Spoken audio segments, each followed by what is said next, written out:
சரவண ஜோதியே நமோ நம. வாழ்க வையகம், வாழ்க வளமுடன். அனைத்து தமிழ் நெஞ்சங்களுக்கும் கனிவான வணக்கங்கள். நீங்களும் ஸ்ரீ மங்களகரமான குரோதி ஆண்டு மார்கழி மாதம் 17ஆம் தேதி புதன்கிழமை அன்று தனுசு ராசி உத்திராடம் நட்சத்திரத்தில் கன்யா லக்கணத்தில் இந்த மகத்தான ஆங்கில புத்தாண்டு பிறக்கிறது. இந்த வருட ஆரம்பத்தில் கிரக நிலைகள் என பார்த்தால் குரு பகவான் ரிஷபராசியில் வக்ர நிலையில் சஞ்சாரம் செய்கின்றார். கடகராசியில் செவ்வாய் பகவான் வக்ரம் மற்றும் நீச நிலையில் சஞ்சாரம் செய்கின்றார். கன்னி ராசியில் கேது பகவானின் சஞ்சாரமும், விருச்சிக ராசியில் புதன் பகவானின் சஞ்சாரமும், தனுசு ராசியில் சூரியன் மற்றும் சந்திர பகவானின் இணைவும் இருக்கும். கும்ப ராசியில் சுக்கிரன் மற்றும் சனி பகவானின் சஞ்சாரம் இணைந்திருக்கும். அடுத்ததாக மீன ராசியில் ராகு பகவானின் சஞ்சாரம் இருக்கும். இவ்வித கிரக நிலைகளை கொண்டு இந்த 2025ஆம் வருடம் ஆரம்பமாகிறது.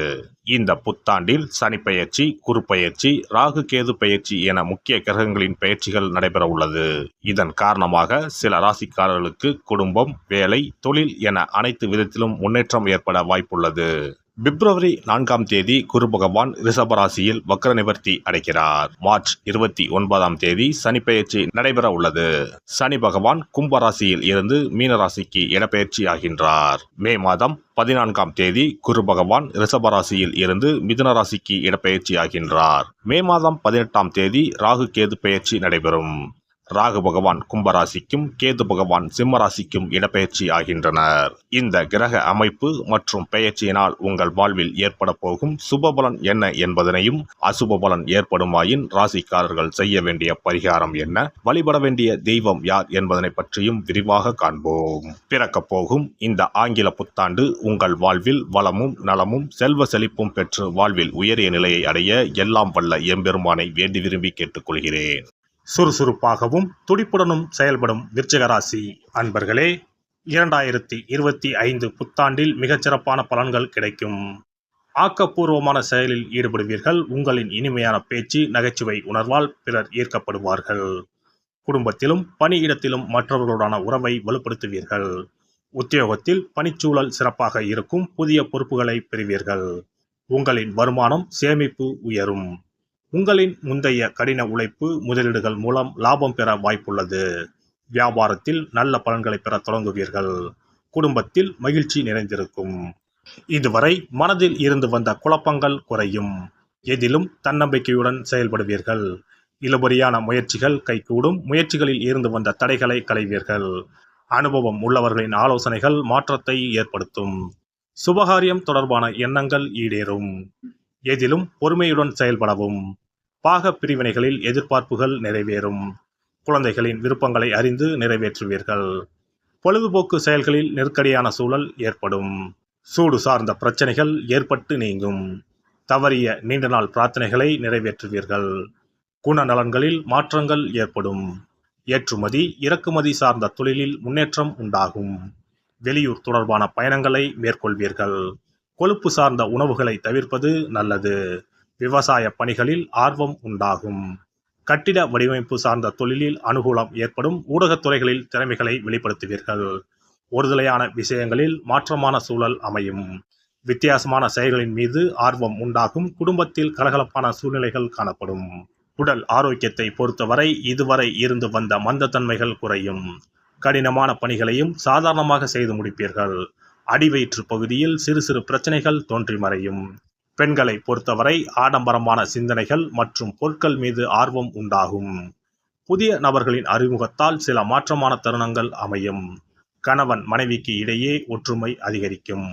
தனம் சார்ந்த நெருக்கடிகள் குறையும். எதிர்பாராத சில உதவிகள் தேவைக்கேற்ப கிடைக்கும். குடும்ப விஷயங்களை பகிர்வதை தவிர்ப்பது நல்லது. காரசாரமான விவாதங்களை குறைத்து கொள்ளவும். மாணவர்களுக்கு பேச்சுகளில் கவனத்துடன் இருப்பது நன்மையை தரும். உயர்நிலை கல்வியில் அலைச்சலும் புரிதல் இன்மையும் நேரலாம். பழக்க வழக்கங்களில் சில மாற்றங்கள் ஏற்படும். கணிதத்துறை சார்ந்த மாணவர்கள் 1க்கு 2 முறை படிப்பது நல்லது. கணிப்பொறியியல் சார்ந்த துறைகளில் சில நுட்பங்களை புரிந்து கொள்வீர்கள். பணிபுரிவோருக்கு உத்தியோகத்தில் இருந்து வந்த சில சங்கடமான சூழல் மறையும். மறதி தொடர்பான பிரச்சனைகள் குறையும். பணி நிமித்தமான சில பயணங்களால் ஆதாயம் உண்டாகும்.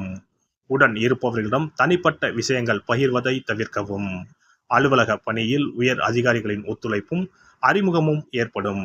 தனி திறமைகளை வெளிப்படுத்துவீர்கள். வியாபாரிகளை பொறுத்தவரை வியாபார பணிகளில் இருந்து வந்த மந்தத்தன்மைகள் குறையும். சந்தை நிலவரங்களை அறிந்து அதற்கு தகுந்தாற்போல் செயல்படுவீர்கள். லாபத்தை தனியே எடுத்து வைப்பது நல்லது. எதிலும் பேராசை இன்றி அளவுடன் இருந்தால் மன நிம்மதி ஏற்படும். பொருள்களில் தரங்களை அறிந்து கொள்முதல் செய்யவும். புதிய முதலீடு சார்ந்த சிந்தனைகள் மேம்படும். கலைஞர்களுக்கு கலைத்துறையில் புதுவிதமான தேடல் ஏற்படும். எந்த ஒரு செயலையும் திட்டமிட்டு செயல்படுத்துவீர்கள். வெளியூர் பயண வாய்ப்புகள் சாதகமாக அமையும். மறைமுகமான சில எதிர்ப்புகளால் போட்டியும் புதிய அனுபவமும் கிடைக்கும். ஆடம்பரமான சிந்தனைகளை குறைத்துக் கொள்ளவும். உறவுகள் மூலம் புதிய கண்ணோட்டங்கள் ஏற்படும். அரசியல்வாதிகள் சூழ்நிலை அறிந்து கருத்துக்களை வெளிப்படுத்தவும். உயர் பொறுப்பில் இருப்பவர்களின் எண்ணங்களை அறிந்து அதற்கு தகுந்தாற்போல வியூகங்களை அமைத்து செயல்படுவீர்கள். சிறு சிறு வதந்திகள் அவ்வப்போது தோன்றி மறையும். தன வரவுகளில் ஏற்ற இறக்கமான சூழல் அமையும். பொய்யான வாக்குறுதிகளை குறைத்துக் கொள்வது நல்லது. புதன்கிழமை தோறும் நல்லெண்ணெய் தீபம் ஏற்றி பெருமாளை வழிபாடு செய்து வர தொழில் சார்ந்த தடைகள் விலகும். சேமிப்புகள் அதிகரிக்கும். சிறப்பு தொகுப்பு. 2025ஆம் ஆண்டு சிறப்பாக அமைய புத்தாண்டு அன்று இதை மட்டும் செய்தால் போதும். 2025ஆம் ஆண்டு புத்தாண்டை வரவேற்க அனைவரும் ஆவலாக காத்திருக்கிறோம். ஆனால் அதற்கு முன்பு 2024ஆம் ஆண்டிற்கு நன்றி சொல்லி விடை கொடுப்பதும் மிகவும் முக்கியமானதாகும். இந்த ஆண்டில் கிடைத்த நல்ல விஷயங்களுக்கு நன்றி சொல்வதுடன் கிடைக்காமல் போன விஷயங்களுக்கும் சேர்த்து நன்றி சொல்ல வேண்டும். இதனால் பிறக்கப் போகும் புதிய ஆண்டில் அவைகள் இன்னும் சிறப்பாக நமக்கு நடப்பதற்கு வழிவகுக்கும். 2025ஆம் ஆண்டிற்கான காலண்டர் வாங்குவதற்கு முன் அதில் வேறு எந்த நிறுவனத்தின் பெயரோ எதுவும் இல்லாததாக பார்த்து வாங்கி வீட்டில் வைக்க வேண்டும். குறிப்பாக மகாலட்சுமி, வராகி அம்மன் படத்துடன் இருக்கும் காலண்டரை வாங்கி வீட்டில் வைப்பது நல்லது. இது தவிர புத்தாண்டு நாளன்று எந்த மாதிரி விஷயங்களை செய்தால் வரப்போகும் ஆண்டு நமக்கு சிறப்பான ஆண்டாக அமையும் என்பதை நாம் தெரிந்து கொள்ளலாம்.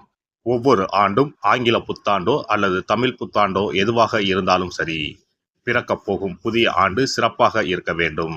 இந்த ஆண்டிலாவது நம்முடைய கஷ்டங்கள் தீர வேண்டும் அல்லது நினைத்த காரியம் கைகூட வேண்டும் என்று அனைவரும் நினைப்பதுண்டு. ஆண்டு முழுவதும் நல்லபடியாக அமைய புத்தாண்டு அன்று நாம் சில விஷயங்களை மேற்கொள்ள வேண்டியது ரொம்ப முக்கியம். இதனால் புதிய ஆண்டு உங்களுக்கு ஆரோக்கியம், சந்தோஷம், செல்வ வளம் நிறைந்த ஆண்டாக அமையும். புத்தாண்டு அன்று காலையில் எழுந்த உடனேயே நாம் குளித்து விடுவோம். அப்படி நாம் குளிப்பதற்கு முன் குளிக்கின்ற நீரில் 3 முக்கியமான பொருட்களை சேர்ப்பது மிகவும் நல்லது. அந்த தண்ணீரில் முதலில் சிறிது கல்லுப்பை சேர்க்க வேண்டும். கல்லுப்பு நமக்கு இருக்கும் கண் திருஷ்டி, எதிர்மறை ஆற்றல்கள் ஆகியவற்றை அகற்றிவிடும். அடுத்ததாக சிறிது மஞ்சள் தூளை அதில் சேர்க்க வேண்டும். இதுவும் எதிர்மறை ஆற்றல்களை நீக்கி வாழ்வில் மங்களங்களை நிறைய செய்யும். மூன்றாவதாக சிறிது சுத்தமான பாலை சேர்க்க வேண்டும். அது பசும்பாலாக இருப்பது மிகவும் சிறப்பானது. இவை மூன்றுமே மகாலட்சுமியின் அம்சமானவை என்பதால் இவற்றை நீரில் கலந்து குளித்தால் அந்த ஆண்டு முழுவதும் நமக்கு மகாலட்சுமியின் கடாட்சம் கிடைக்கும். அடுத்ததாக புத்தாண்டு அன்று காலையில் வீட்டின் வாசலில் சிறிதளவு மஞ்சள் தடவி அதன் மீது அரிசி மாவில் கோலமிட வேண்டும். அதன் மீது ஒரு அகலில் மஞ்சள் நிற திரியிட்டு நெய் விட்டு தீபம் ஏற்ற வேண்டும். அதற்கு பிறகு வீட்டிற்குள் நல்லெண்ணெய் தீபம் ஏற்றி அன்னாசி பூ நறுமணம் கொண்ட ஊதுபத்தியை ஏற்றி வைத்து வழிபட வேண்டும். இந்த ஆண்டில் வராகி அம்மனை வழிபடுவது சிறப்பானது. இதனால் வெற்றிகளும் மகிழ்ச்சிகளும் கூடும். அதேபோல் புத்தாண்டு அன்று இரவு 9 மணிக்குள் சில முக்கியமான பொருட்களை வீட்டின் பூஜை அறையில் வாங்கி வைத்து வழிபடுவதால் வீட்டின் பொருளாதாரத்தை அதிகரிக்க செய்யும். ராகு காலம், யமகண்டம் இல்லாத நேரம் புதிதாக தேங்காய் ஒன்றை வாங்கி வீட்டின் பூஜை அறையில் வைத்து வழிபட வேண்டும். அதன் பிறகு அதை எடுத்து சமையலுக்கு பயன்படுத்திக் கொள்ளலாம். தேங்காய் மங்களத்தின் அடையாளமாக கருதப்படுகிறது. இந்த பொருளை வீட்டில் வாங்கி வைப்பது மிகவும் நல்லது. அதோடு மயிலிறகை தேவஸ்தான கடைகளில் போய் வாங்கி கொண்டு வந்து வீட்டில் வைக்கலாம். முருகப்பெருமானின் வாகனமாக இருக்கக்கூடிய மயிலின் இறகை வீட்டில் வைப்பதால் நேர்மறை ஆற்றல்கள் பெருகும். அடுத்ததாக ஒரு கைப்பிடி அளவாவது பச்சரிசியை வாங்கி வீட்டில் வைத்து வழிபடலாம். கடைசியாக லட்சுமி குபேரர் சிலையை வாங்கி வைக்கலாம். லட்சுமி குபேரர் சிலை கிடைக்காவிட்டாலும் லட்சுமி குபேரர் படத்தையாவது வாங்கி வைத்து வழிபடுவது சிறப்பு. இதனால் ஆண்டு முழுவதும் வீட்டில் செல்வம் பெருகிக் கொண்டே இருக்கும். எல்லாம் வல்ல இறையருளால் நீங்களும் உங்கள் அன்பு குடும்பமும் உடல் நலம், நீலாயுள், நிறை செல்வம், உயர் புகழ், மெய்ஞானம் ஓங்கி வாழ்க வளமுடன். இந்த வீடியோ பதிவு உங்களுக்கு பிடித்திருந்தால் லைக் பண்ணுங்க, கமெண்ட் பண்ணுங்க, ஷேர் பண்ணுங்க. மறக்காம சப்ஸ்கிரைப் பண்ணுங்க. பக்கத்துல இருக்கிற பெல் பட்டனை கிளிக் பண்ணுங்க. நன்றி, வணக்கம். ஓம் நமச்சிவாய. சிவாய நம.